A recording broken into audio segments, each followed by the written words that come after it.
meron ba kayong sense na ano yung magnitude ng pwedeng i-anticipate man lang ng publiko na makakasuhan?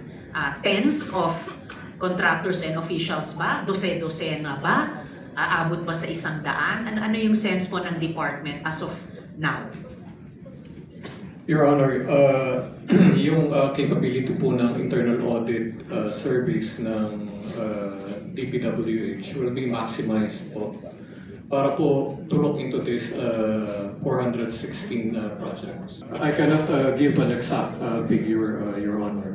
The range But we will submit a report on this matter para po mas accurate po yung maibigay namin na data. Magsasabi po kayo sa aming komite. Yes, Your Honor. Mga kailan po matatanggap ng aming chair yung report ng department?